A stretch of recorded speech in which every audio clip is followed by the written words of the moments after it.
A low hum. Then nothing.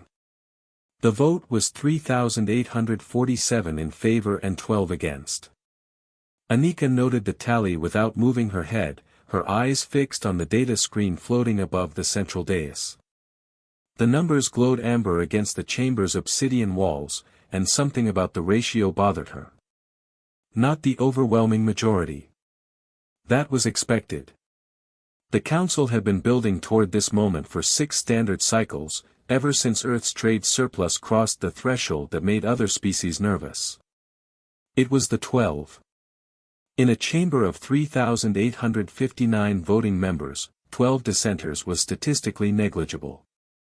It was also exactly 12 more than had opposed the preliminary motion 3 days prior. Anika filed the observation away, her fingers resting lightly on the polished surface of her delegation table. The stone was warm. The council chamber maintained a temperature precisely calibrated for the majority species, which meant humans found it slightly too hot, slightly too dry, the air carrying a metallic aftertaste that reminded her of recycled ship atmosphere. She had spent 12 years embedding human trade protocols into these systems. She knew every backdoor, every failsafe, every redundant pathway that the Brenthic logistics officers had installed and forgotten about because humans had offered to maintain the documentation. High Marshal Dren rose from his seat 3 tiers above her. His armored plates caught the chamber light and threw it back in jagged shards. Brenthic physiology favored heavy, dense structures, and Dren had spent decades adding ceremonial plating to his frame until he resembled a mobile fortress. When he moved, the floor didn't shake. That was the gravity stabilizers working overtime, compensating for mass that exceeded safety recommendations. The vote carries, Dren said. His voice emerged from a translation implant at the base of his throat, rendering his native subsonics into something humans could hear without equipment. The effect was like listening to gravel slide down a metal chute. Economic sanctions against Earth and affiliated systems are now active.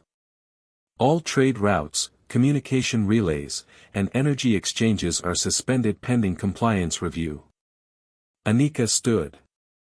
The motion was automatic, trained into her through hundreds of these sessions. She reached for the microphone embedded in her table, the small ceramic cylinder that amplified delegate voices across the chamber's vast acoustic space. Point of order. The words left her mouth and died. Dren's hand was already moving, a gesture so practiced it looked choreographed.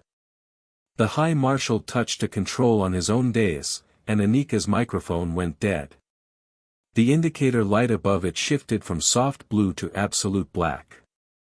She could still speak, but the chamber's acoustic dampeners, already active to prevent crosstalk, would swallow her words before they reached the 3rd tier. Your point is noted and overruled, Dren said. He didn't look at her. He addressed the chamber, his heavy head sweeping across the curved observation tiers where representatives from 847 species watched in the weighted silence that passed for council decorum. Earth's delegation has had ample opportunity to present their case. They have declined. This is not a negotiation. This is a notification. Anika's fingers remained on the dead microphone. The ceramic was cool now, the systems that kept it active already shutting down, rerouting power to the chamber's primary functions.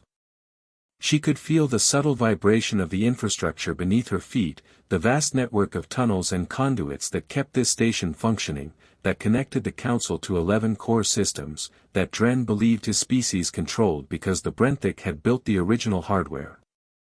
She touched her collar. A nervous gesture, the movement of someone adjusting fabric that suddenly felt too tight. Her thumb brushed the small transmitter embedded in the seam, a piece of jewelry that had passed through 17 security scans because it registered as inert plastic. Dren was still speaking. They name everything, he said, and his tone carried the particular Brenthic contempt for human sentimentality. Even their failures. Names on a wall. As if memory substitutes for strength. Anika lowered her hand. The wall he referenced was real, a memorial on the far side of the station that listed every human who had died in council-related incidents. She had added 17 names herself, personally, after the Kessler station collapse. She had known 6 of them. Cale Venn had been 7 years old. He liked drawing animals with chalk on the station's recreational decks. His mother had been a maintenance technician who had noticed something wrong with the docking clamps 3 days before the official inspection was scheduled. The inspection never happened. The clamp failed. Cale's name was now the 4217th entry on the wall, and his mother's name was the 4218th. The vote concluded. The sanctions were formal. Anika gathered her data tablets, the thin sheets of crystal that held her prepared objections, now unnecessary. She walked out through the main exit, not the delegates' corridor, choosing a longer path that took her past the service halls where the real work of the station happened. A young Ithrani stopped her in the hallway. The species was venomous, aggressive in their natural state, though this one wore the subdued colors of a junior delegate. His chromatophores flickered through patterns that Anika's translator identified as conflicted, anxious, loyal. "We voted for you," he said. The words came out in a rush, as if speaking them required courage he wasn't certain he possessed. "The 12. We voted for you." Anika looked at him. His eyes were compound, faceted, and she couldn't read them. But his posture was clear. He expected her to fall apart, to weep, to rage against the injustice of the vote. Instead, she asked about the cafeteria. "Are the South Wing kitchens still serving that protein paste? The gray kind with the texture of wet sand?" The Ithrani's chromatophores froze, then shifted to confusion. Yes. The third shift menu doesn't change for another hour." "Good," Anika said. "I missed breakfast." She walked away. The Ithrani didn't follow.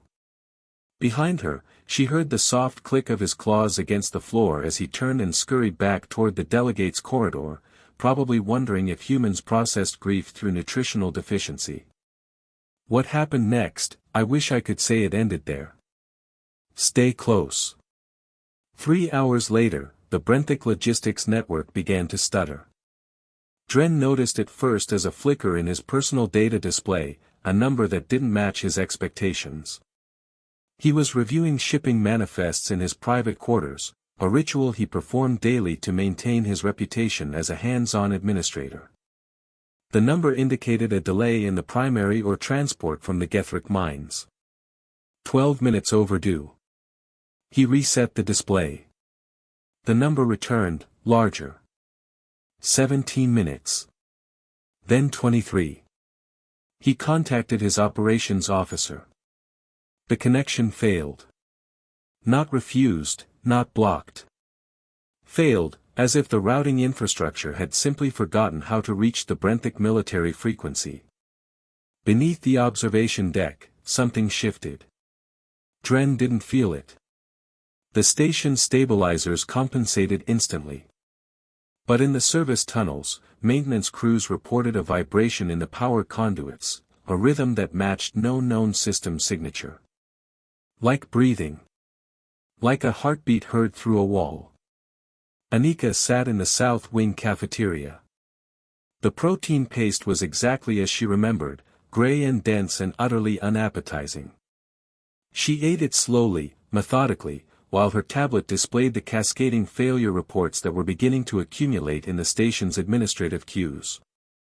The Brenthic Logistics Network, which handled 73% of all council shipping, had developed a routing error. The error was propagating. Ships that had been scheduled for departure were receiving contradictory instructions. Automated loading arms had stopped mid-cycle, frozen by authentication protocols that suddenly refused to recognize Brenthic command codes. Anika wiped her mouth with a disposable cloth. The cloth was rough, recycled fiber, the kind of mundane detail that anchored her to the physical world while her mind tracked the spreading silence across 11 core systems. She had designed this. Not the specific failure, but the possibility of it. Every name on the memorial wall represented a point of insertion, a backdoor installed by a grieving relative or a colleague who had learned, as Anika had learned, that the Council's infrastructure was only as secure as the humans who maintained it allowed it to be. She had spent 12 years embedding protocols so deep that they had become indistinguishable from the hardware itself. The Brenthic had built the systems, yes. But humans had named every component, documented every pathway, and in the documentation, they had hidden the keys. Dren's data screen began to overflow. The display was military-grade, designed to prioritize critical information and suppress noise. But the numbers kept coming. Routing failures in the Gethric corridor. Communication blackouts in the Athrani relay network. Power fluctuations in the station's own maintenance core. The screen couldn't compress the data fast enough. Numbers spilled across the interface, crawling over each other, a visual representation of collapse that no amount of ceremonial plating could armor against. Dren stared at the cascade. His secondary heart, the one that activated under stress, began to pump. He could feel it in his throat, a secondary pulse that his species found embarrassing when it happened in public. He tried to contact the council chamber. The connection routed through Anika's maintenance protocols. The line was open, but silent. In the cafeteria, Anika finished her meal. She folded the disposable cloth into a neat square, a habit from her early training, and placed it beside the empty container. Her tablet showed her the same data Dren was seeing, but organized differently. Not as chaos. As confirmation. Every name on that wall was a reason they had built another failsafe. Dren had mocked the memorial culture. He had not understood that grief, when systematically archived, becomes indistinguishable from governance. She stood. The cafeteria was nearly empty, the third shift workers having returned to their posts. Anika walked toward the service corridor that led to the communications hub. She didn't hurry. The systems were failing on a timeline she had calculated years ago, a cascade that would take exactly as long as it needed to take. The Athrani delegate found her in the hallway. He was breathing hard, his chromatophores strobing through alarm patterns. "The High Marshal is asking for you," he said. "The chamber is in emergency session. They say the core systems are losing power." Anika touched her collar again. The transmitter was warm now, active, drawing minimal power from her own body heat. It didn't need much. It just needed to be ready. "Tell them I'll be there shortly," she said. "I need to check something first." She walked past him, toward the hub. Behind her, the young delegate stood frozen in the corridor, watching her go, wondering why a human who had just been economically destroyed moved with the certainty of someone who had already won. The lights in the hallway flickered. Not the emergency backup pattern. A different rhythm. A human rhythm. Anika smiled. It was small, private, and it didn't reach her eyes. But it was real. The corridor opened into the main communications hub, a cathedral of screens and transmission equipment that normally hummed with the traffic of 11 core systems. Today, half the screens were dark. The other half showed static, or error messages, or the spinning indicators of systems trying to reach destinations that no longer responded. Technicians moved between the stations, their movements quick, jerky, the physical manifestation of panic restrained by professional training. Anika recognized the symptoms. She had seen it before, in the hours after the Kessler station collapse, when everyone had tried to pretend that a routine inspection would have prevented the tragedy, that the system wasn't fundamentally broken, that someone hadn't made a choice to prioritize efficiency over safety. She walked to an empty station near the far wall. The chair was standard council issue, designed for a species with a torso twice as long as a human's. Anika sat anyway, perching on the edge, and activated the terminal. The screen lit up with her credentials, still active despite the sanctions, still valid because the sanctions had been designed to cut off Earth's economic access, not to purge the human technicians who maintained the infrastructure. That was Dren's mistake. He had thought of economics as something that happened in ledgers and trade agreements. He had not understood that economics was also maintenance schedules, routing tables, the names given to server clusters. Anika typed a command. The screen filled with data, the real-time status of the Council's integrated systems. She saw what Dren was seeing, but she saw it clearly. The routing failures weren't random. They followed a pattern, a cascade that had been designed to look like cascading errors, each one triggering the next in a sequence that would appear to be natural system degradation until it was too late to stop. The Gethric mines were offline. Not just delayed. The automated extraction systems had shut down, their authentication tokens revoked by protocols that had been embedded in their firmware 12 years ago, waiting for a specific trigger. The Ithrani relay network was dark, not because of equipment failure, but because the routing tables had been updated to exclude Brenthic military frequencies from the trusted list. Anika checked the time.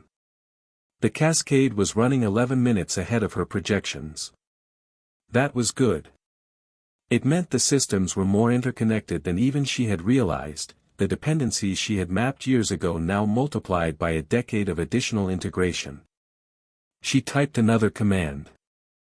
The screen shifted to show her the memorial wall, not the physical structure on the far side of the station, but the database that maintained it. The list of names. The details. Kale Venn, age 7, liked drawing animals. His mother, Sarah Venn, maintenance technician, reported docking clamp anomalies 3 days pre-incident. Anika scrolled through the names. There were 4,217 of them now. Each one represented a backdoor, a failsafe, a piece of code that had been inserted into the Council's infrastructure by someone who had lost a person they loved. The wall wasn't just a memorial. It was a distributed weapon, an archive of grief that had been systematically converted into access points. Dren had mocked the naming of failures. He had not understood that humans name things to remember them, and that memory, when organized with sufficient care, became indistinguishable from control. The door to the communications hub slammed open. Dren entered, his armored bulk filling the frame, his translation implant glowing red with the effort of processing his elevated stress hormones into comprehensible speech. "You," he said, and the word emerged as a growl, a subsonic vibration that made the equipment racks rattle. "You did this." Anika didn't turn. She continued scrolling through the names, her finger tracing the screen, touching each entry as if paying respects at a physical grave. "I did what?" she asked. Her voice was calm, conversational, the tone of someone discussing cafeteria menus. Dren moved closer. She could smell him now, the particular mineral scent of Brenthic armor plating, the chemical tang of the sealants they used to prevent corrosion in standard atmosphere. "The systems," Dren said. He was trying to control his breathing, trying to prevent his secondary heart from activating in front of a human. "The logistics network. The relays.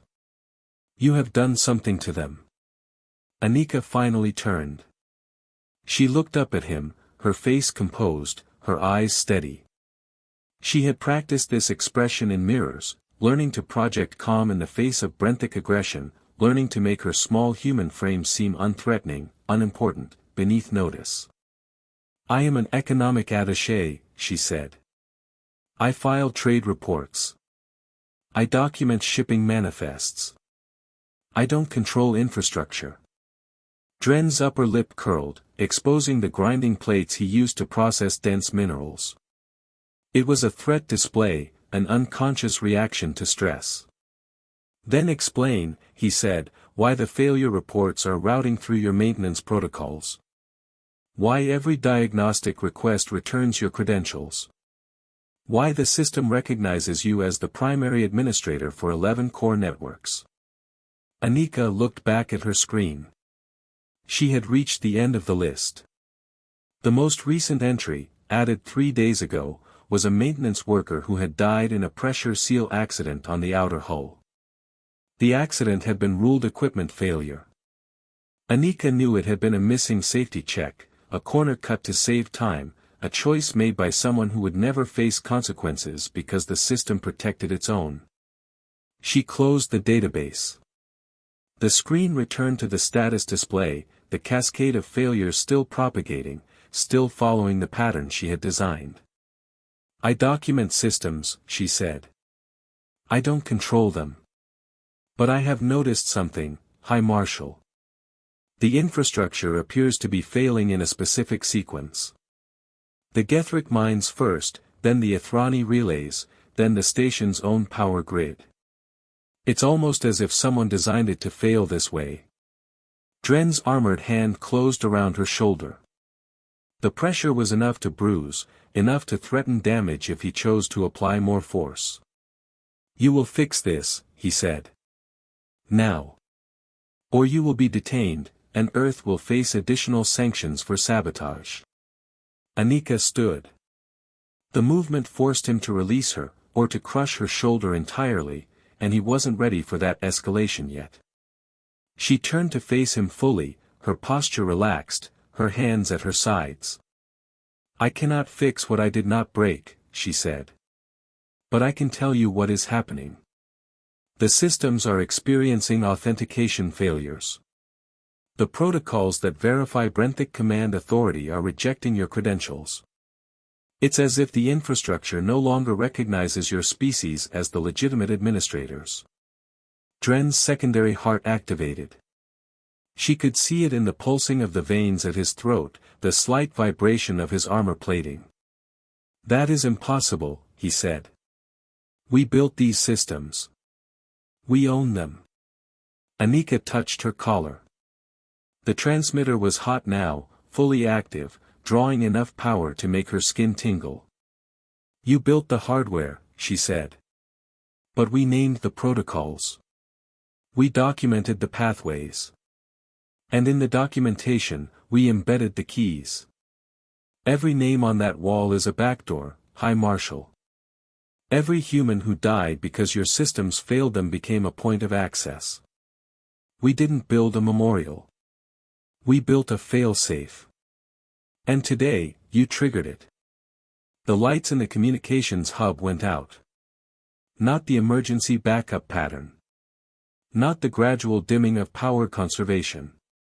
A complete, absolute blackout that lasted exactly 3 seconds, long enough for Dren to make a sound that might have been fear, might have been rage, in a frequency too low for human ears to process.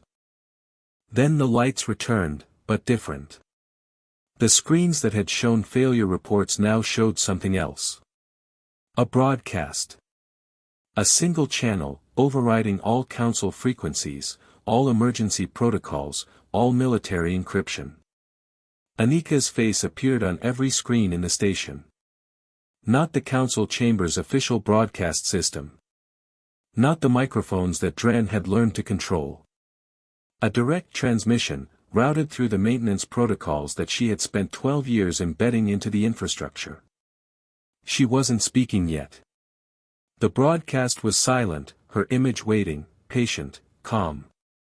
The face of someone who had already won and was simply waiting for the defeated to acknowledge it.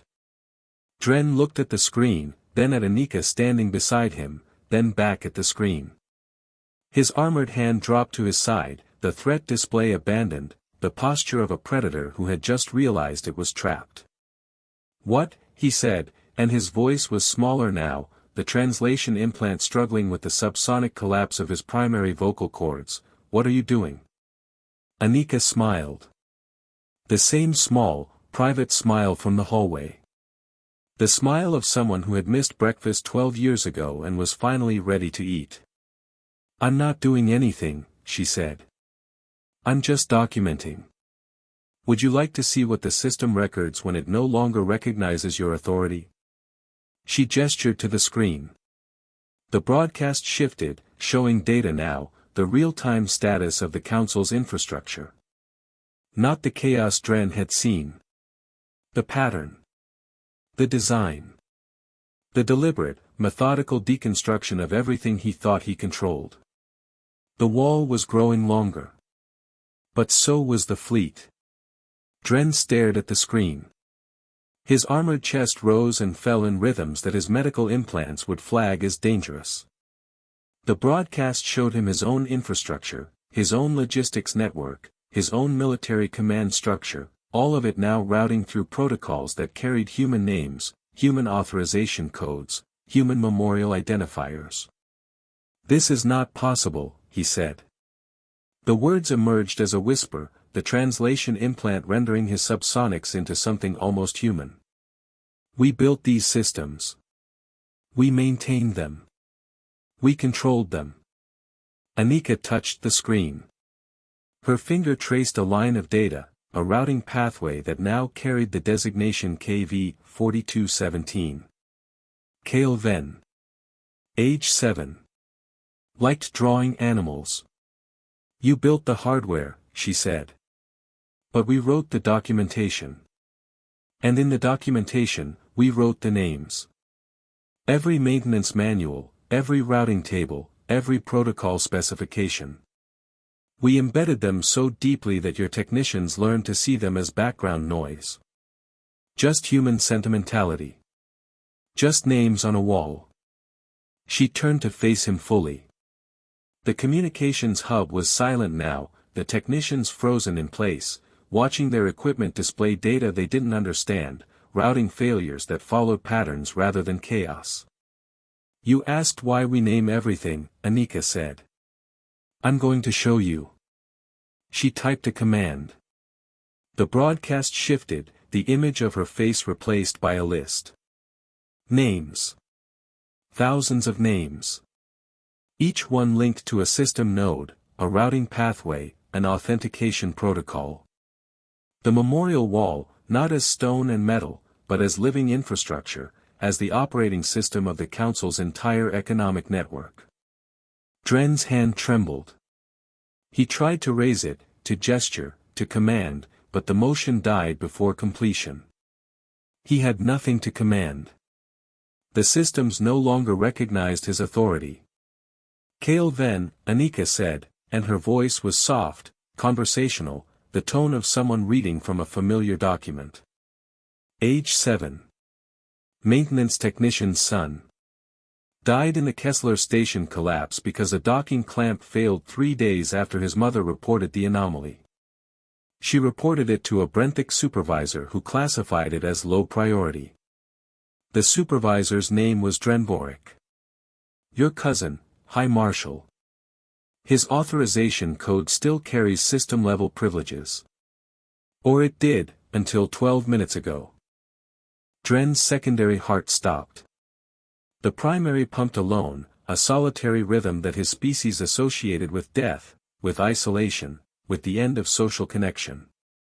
"I didn't know," he said. The words emerged wrong, the translation implant struggling with subsonic frequencies that had no human equivalent. "I didn't know about the boy. About the mother. About any of them." Anika looked at him. Her expression didn't change. She had practiced this too, the face of someone who had heard excuses before, who had learned that ignorance was not a defense but a confession. "You knew about the wall," she said. "You mocked it. You thought it was weakness. You didn't understand that every name was a lesson. That we learned from each death. That we built systems to ensure no one else died the same way. And that those systems became the foundation of everything you thought you controlled." She typed another command. The broadcast shifted again, showing a visual now, not data but image. The memorial wall itself, the physical structure on the far side of the station, captured by a camera that Anika had installed years ago, that the Council's security systems had never flagged because it registered as maintenance equipment. The wall was growing. New names appeared at the bottom, scrolling upward in real time, each one accompanied by a system designation. The cascade of infrastructure failures was being recorded, not as errors, but as deaths. Economic death. System death. The death of control. Each failed node, each collapsed network, each silenced relay became a name on the wall. Dren watched the scroll. He couldn't read the human names, couldn't process the speed at which they accumulated, but he understood the pattern. The wall had held 4,217 names when he had mocked it that morning. It now held 8,934 and climbing. "What do you want?" he asked. The question emerged as a plea, the voice of a predator who had become prey and couldn't understand the transition. Anika touched her collar. The transmitter was fully active now, broadcasting her voice not just to the station, but to the 11 core systems, to every ship that had lost navigation, to every mine that had gone dark, to every relay that had stopped responding. "I want you to understand," she said. "This is not revenge. Revenge would be killing you. This is documentation. This is what happens when you build systems that kill people and call it efficiency. When you prioritize profit over safety. When you forget that every number in your ledger represents a life." She stepped closer to him. She had to look up, far up, to meet his eyes. The height difference should have made her seem small, insignificant, but Dren felt the weight of her presence as physical pressure, as if the station's gravity had suddenly increased. "You sanctioned Earth's economy," she said. "You cut our access to trade routes, to communication relays, to energy exchanges. You thought you were isolating us. But you were only isolating yourselves. Because we never built an economy. We built a maintenance network. And maintenance is all we have ever done." The screen behind her showed a new image. Ships.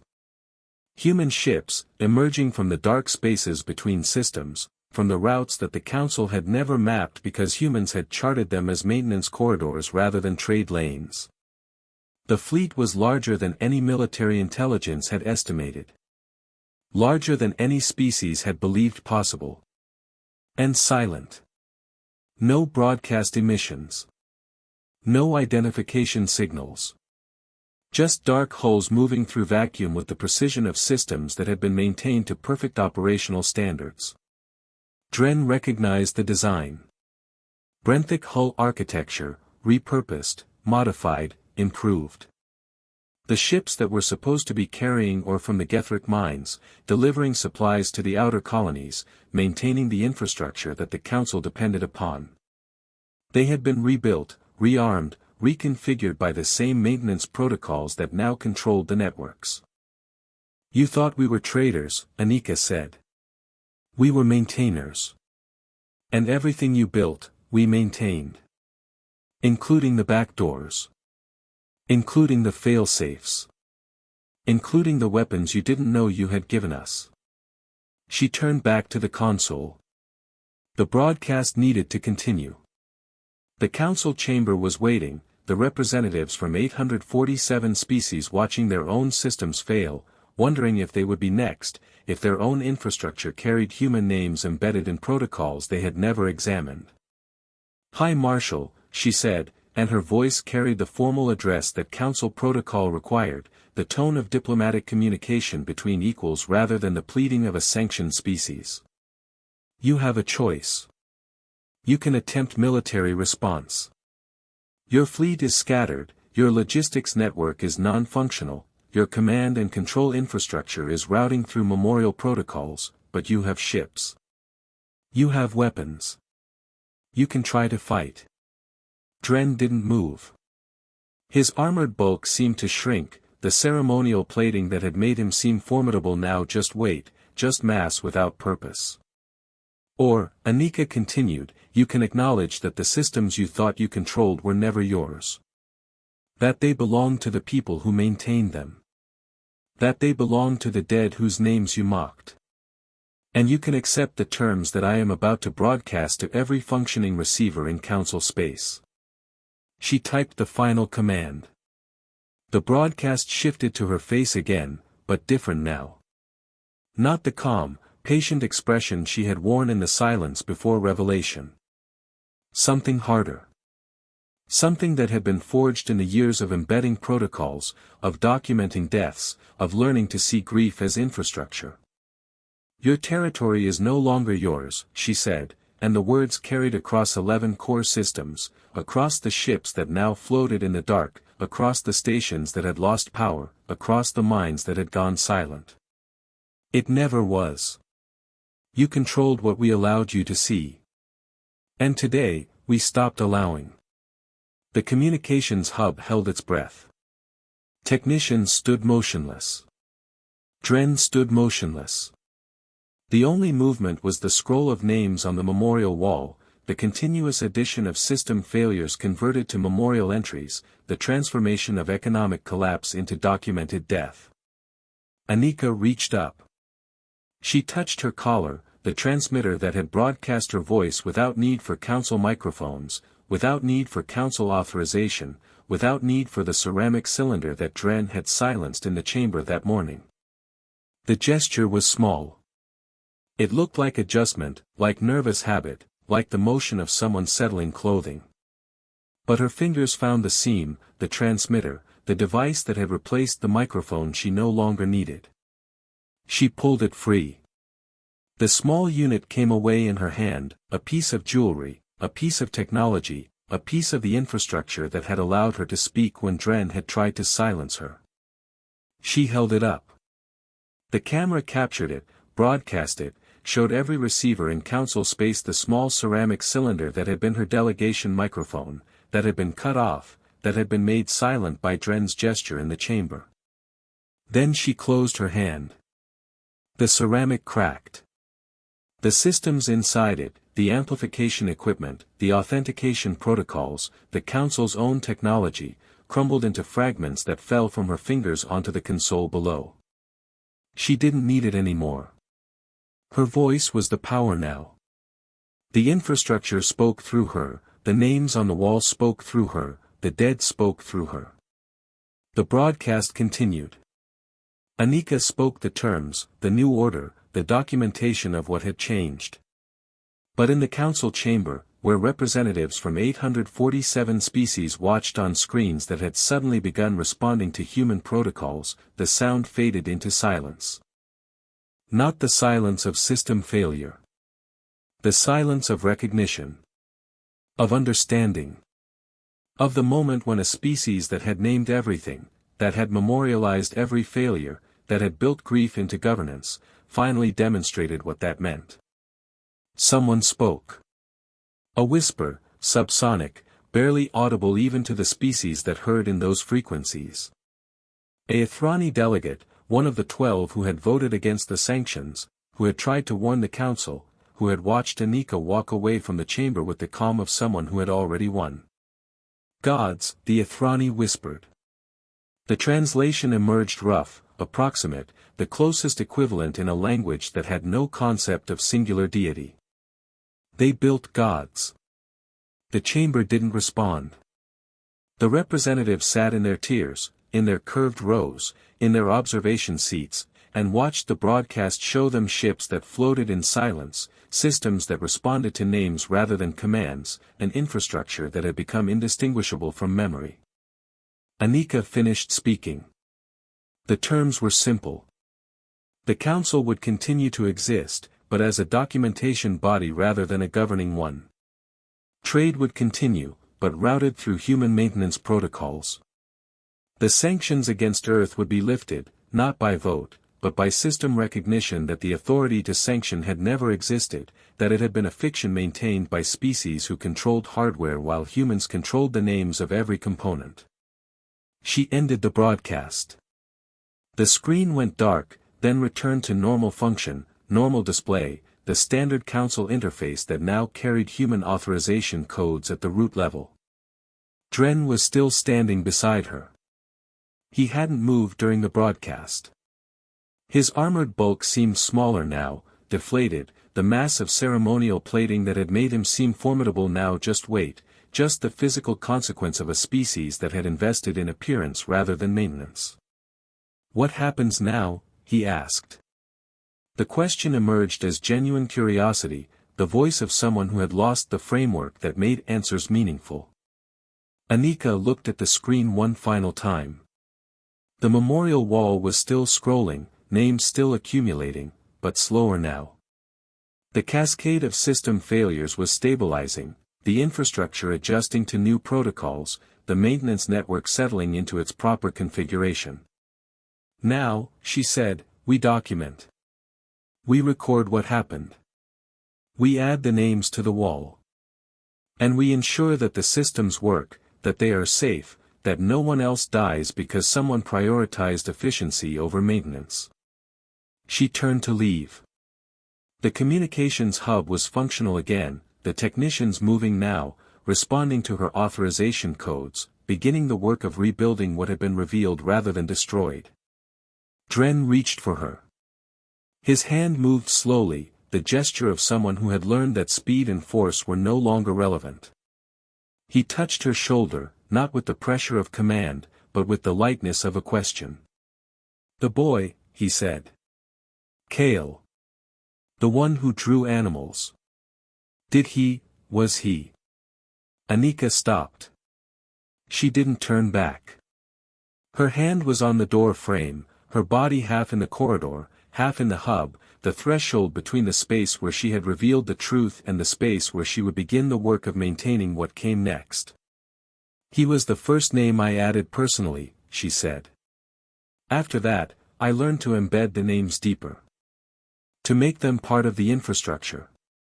To ensure that no one could remove them without removing the systems themselves.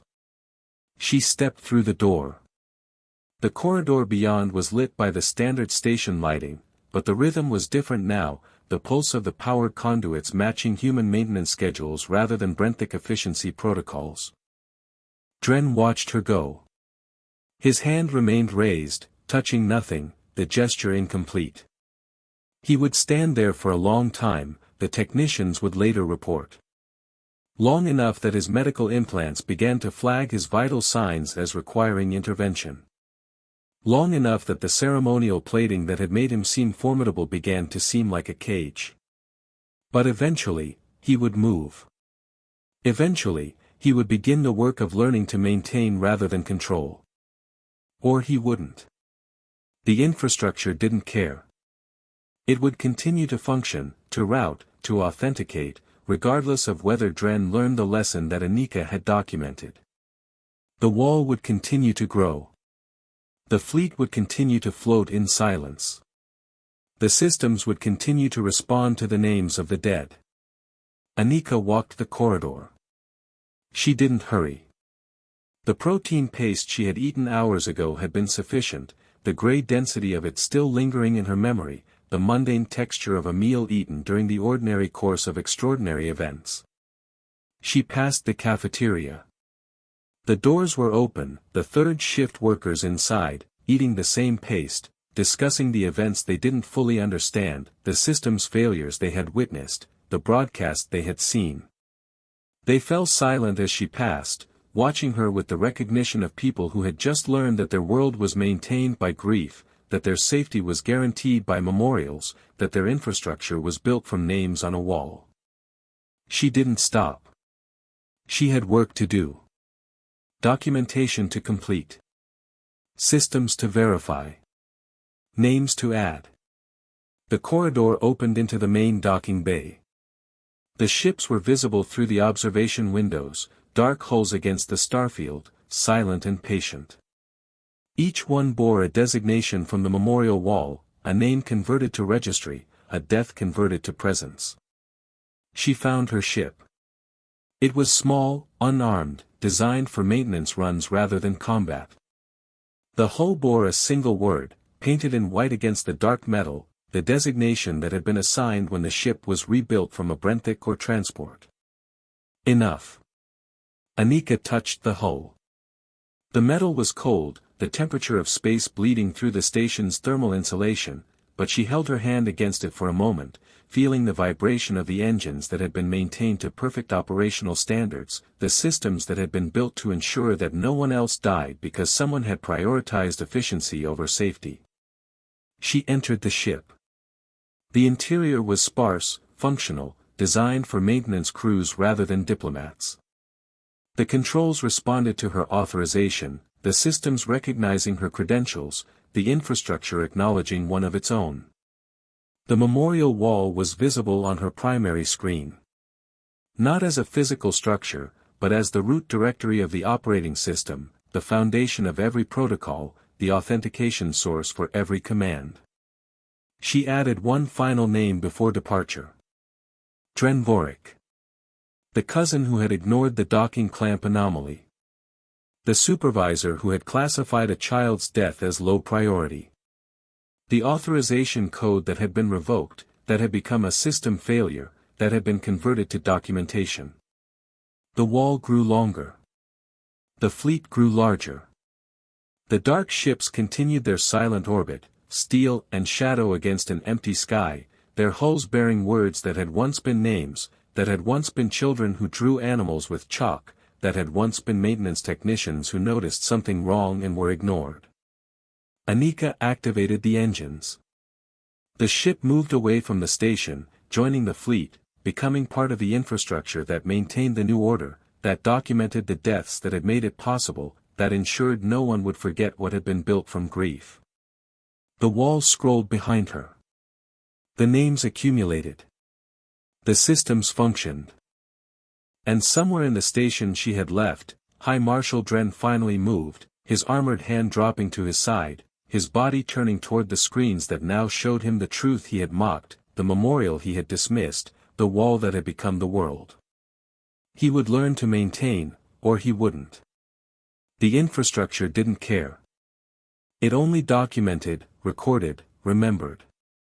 The last thing visible on Anika's screen before she jumped to faster-than-light was the memorial wall, the scroll of names, the 8,934 entries that represented the cost of control, the price of efficiency, the transformation of grief into governance. The wall grew longer that day. But so did the fleet.